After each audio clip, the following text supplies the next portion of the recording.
Alors, bienvenue. Alors maintenant, passons à la deuxième série, si vous voulez. Bon. Prenez toujours du brouillon et votre stylo et essayez de refaire avec moi. C'est très simple. Bon. Alors là, si vous remarquez, à la date t égale à 0, la vitesse initiale du centre d'inertie G d'un solide lancé verticalement, comme on l'a dit dans notre exercice, parce que la difficulté, c'est de le lancer en haut, vous allez voir. Vers le haut, avec V0, est égal à 15 mètres par seconde. Regardez là, donc je prends ici Z, là c'est haut, là automatiquement, faites attention à là. G, c'est vers le bas. Donc l'accélération, c'est moins. Donc faites attention. Donc je le lance. Voilà, vers le haut.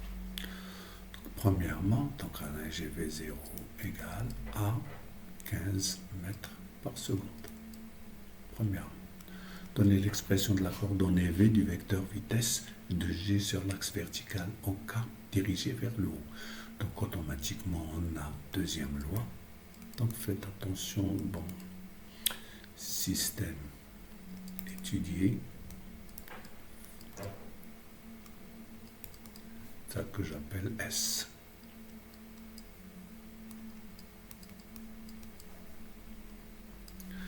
Là, je mets bilan des forces, je n'ai que P, pas plus. Et là, j'applique deuxième loi de Newton. Donc, P est égal à MA. C'est-à-dire MA égale à MG. Ce qui donne que A égale à G vectoriellement. C'est-à-dire ils ont les mêmes caractéristiques. Si je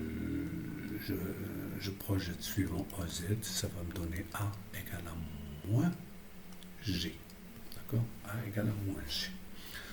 Donc, A égale à moins G égale à D de V sur dt. C'est l'équation différentielle de la vitesse. Quelle est la fonction dont la dérivée est constante? Donc, c'est de premier degré. Donc, V, donc donner l'expression de la coordonnée V. Donc, V est égal à moins GT plus V0. Voilà. Notre première question. Deuxième. Exprimer la date M au moment où l'altitude de G est maximale, c'est-à-dire lorsqu'elle monte, maximale, c'est ce que je vais mettre le point max M. Donc le point M, voilà. Donc au point M, elle est caractérisée par la vitesse nulle. Vm égale à 0. D'accord? Égal à moins GTM plus V0. Ce qui me donne TM égale, regardez là, TM égale à V0 sur G. Égal à 15. Donc je prends ici G égale à 10 mètres par seconde carré pour simplifier. Égal à 15 sur 10. Donc T est égal à 1,5. Donc TM égal à 1,5 secondes. Voilà.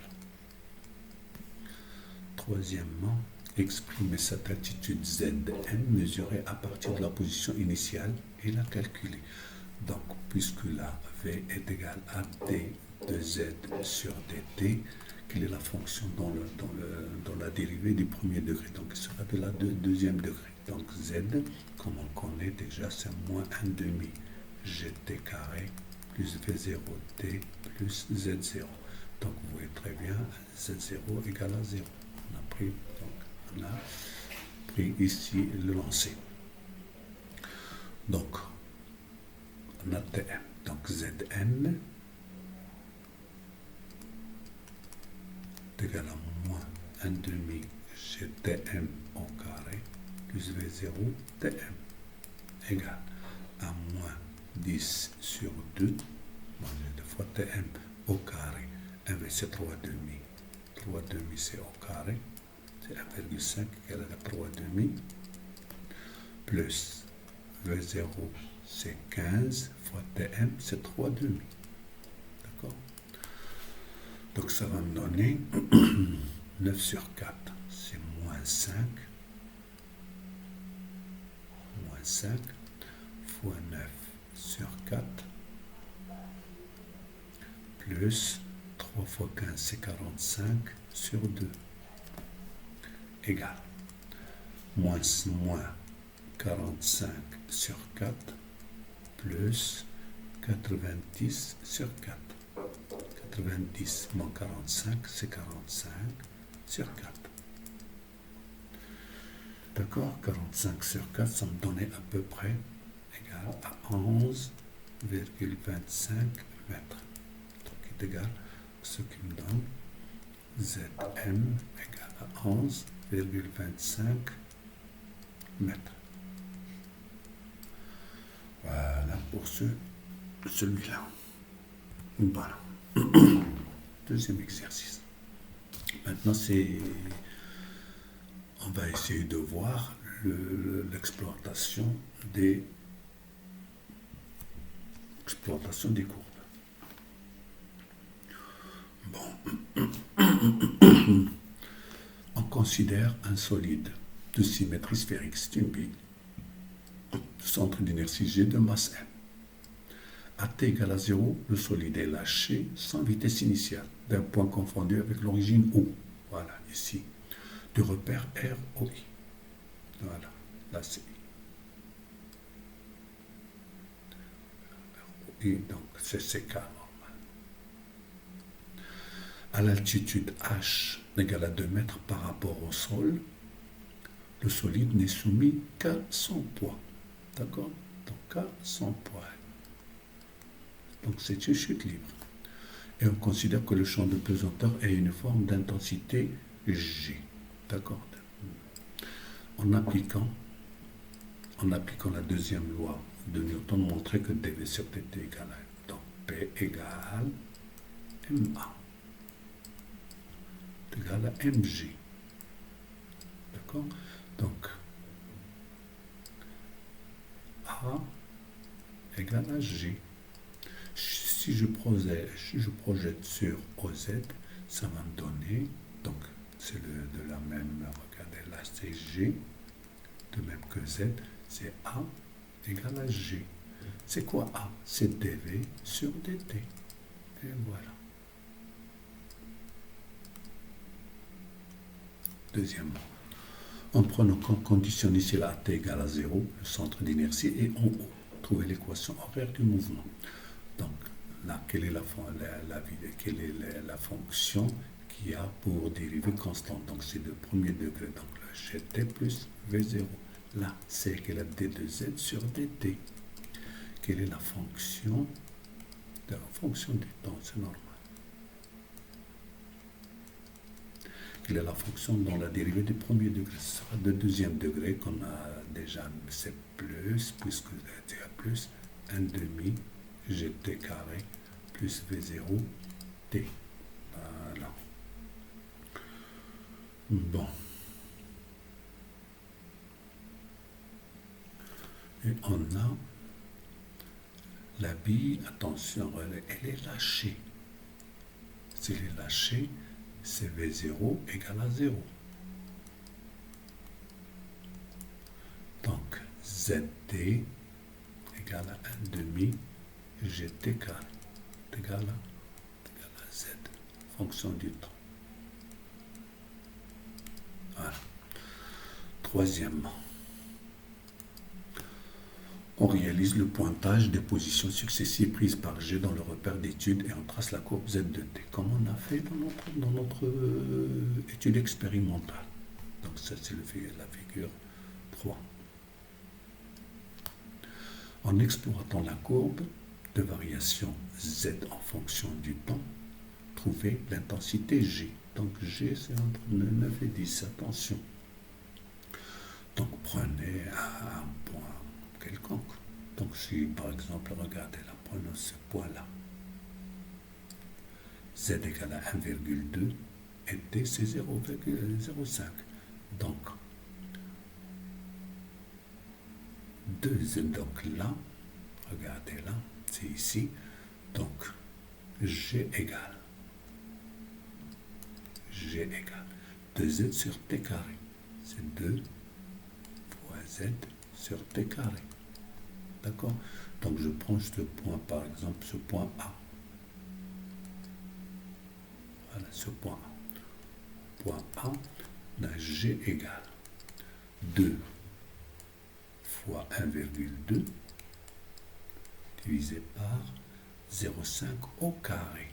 Faites attention, 2 carré 0,5 au carré, c'est-à-dire 1 demi au carré, c'est 1 sur 4, est égal à 8, donc je multiplie par, donc 2, c'est 2,4,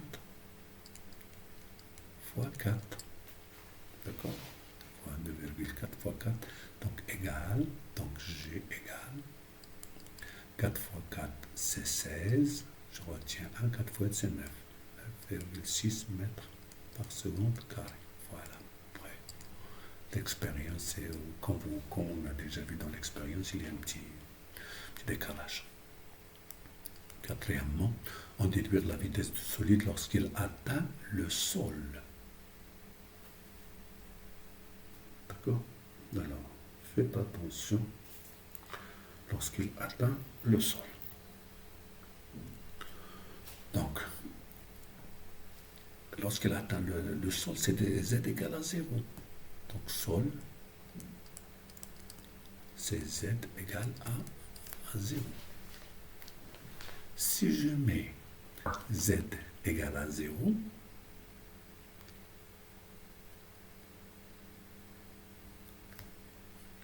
donc la vitesse, regardez, lorsque je mets au sol, c'est-à-dire si je prends le temps de descente, c'est H.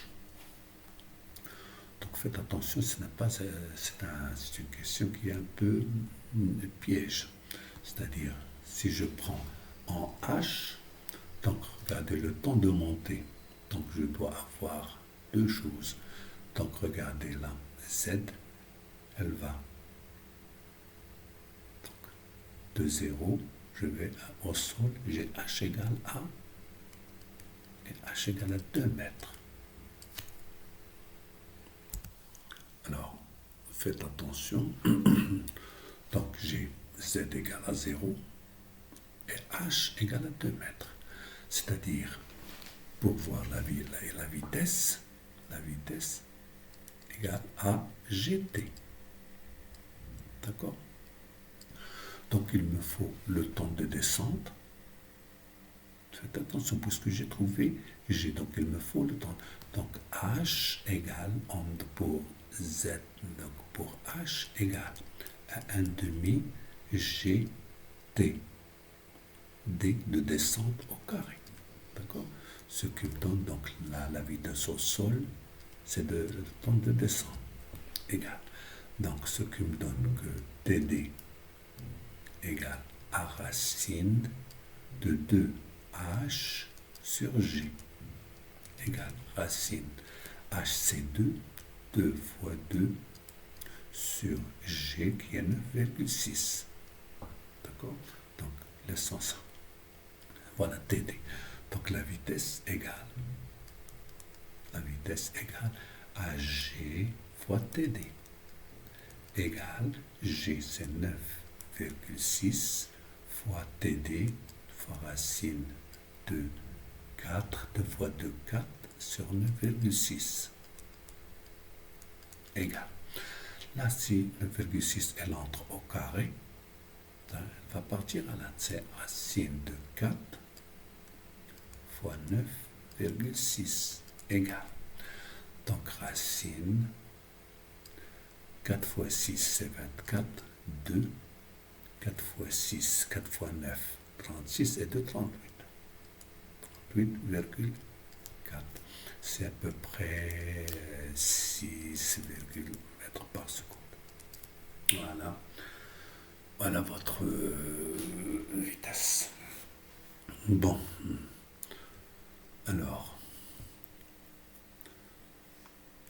regardons un autre exercice, mais celui-là sera un peu... Je vais lui laisser une séance pour lui seul. D'accord? Voilà.